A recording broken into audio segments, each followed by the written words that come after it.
கர்த்தருடைய பரிசுத்த நாமத்திற்கு ஸ்தோத்திரம் உண்டாவதாக. கர்த்தராகிய இயேசு கிறிஸ்துவின் நாமத்தில் உங்களுக்கு கிருபையும் சமாதானமும் உண்டாவதாக. இந்த நாளுக்குரிய தியானத்திற்கான தேவ வார்த்தை எரேமியா அதிகாரம் 5 வசனம் 24.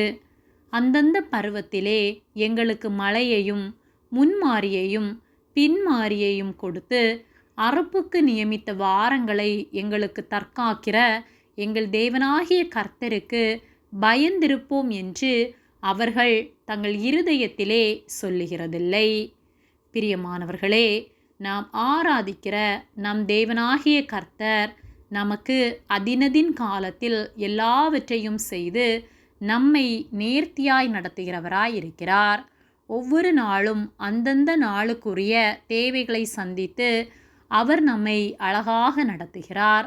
காலைதோறும் புதிதான கிருபையினாலே நம்மை நிரப்பி அவர் பெலத்தினால் நம்மை இடைக்கட்டி நம்மை ஒவ்வொரு நாளும் அவர் பாதுகாத்து நடத்துகின்றார். உலகத்தில் எவ்வளவோ கொடிய காரியங்கள் நடந்தாலும் அந்த காரியங்கள் எல்லாவற்றிற்கும் விலக்கி நம்மை பாதுகாத்து அவர் நடத்துகிற விதம் பெரியது.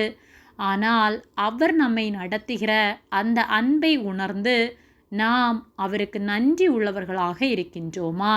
அல்லது நாம் நம்முடைய பெலத்தினாலே எல்லாவற்றையும் செய்கின்றோம் என்று சொல்லி சுய பெருமை உள்ளவர்களாய் நம்மை குறித்து மேன்மை பாராட்டி கர்த்தருக்கு எதிர்த்து நம்முடைய சுயத்தின் மேல் சாய்ந்து வாழ்ந்து கொண்டிருக்கின்றோமா என்பதை சிந்தித்து பார்க்க வேண்டும்.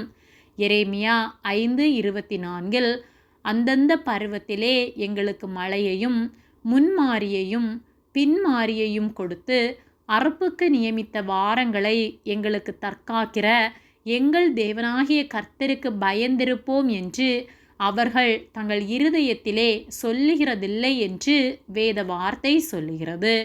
அந்தந்த பருவத்திலே என்னென்ன தேவைகளோ அந்த தேவைகள் எல்லாவற்றையும் செய்து நம்முடைய வாழ்வு கெட்டு போகாதபடிக்கு நம்முடைய குடும்பத்தை, நம்முடைய காரியங்கள் எல்லாவற்றையும் ஆசீர்வதித்து அவர் கிருபையாய் நடத்துகிற அன்பை உணராமல், அவருக்கு பயந்து வாழாமல், அவர் வார்த்தைகளுக்கு கீழ்ப்படிந்து அவருடைய ஆலோசனையை கை கொள்ளாமல் நம்மை சார்ந்து மனிதர்களை சார்ந்து வாழ்கிறவர்களாய் நாம் இருப்போமானால் மனம் திரும்புவோம். கர்த்தர் இல்லாமல் நம்மால் என்ன செய்ய முடியும் என்பதை நாம் சிந்தித்து பார்க்க வேண்டும். கர்த்தர் வீட்டை கட்டாராகில் அதை கட்டுகிறவர்களின் பிரயாசம் விருதா என்று வேத வார்த்தை சொல்லுகிறது.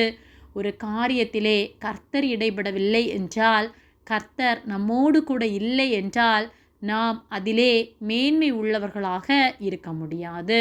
நம்மை மேன்மைப்படுத்துகிறவர் கர்த்தர்.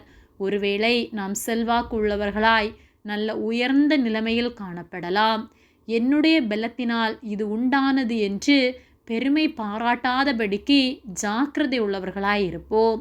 நேபுகாத்நேச்சர் என்னுடைய ராஜ்யபாரம் என்று தன்னுடைய ராஜ்யத்தின் பெருமையை தன்னை குறித்து மேன்மை பாராட்டதின் நிமித்தமாய் மிருகங்களோடு சஞ்சரிக்கத்தக்கதாய் கர்த்தர் அவரை மாற்றினார்.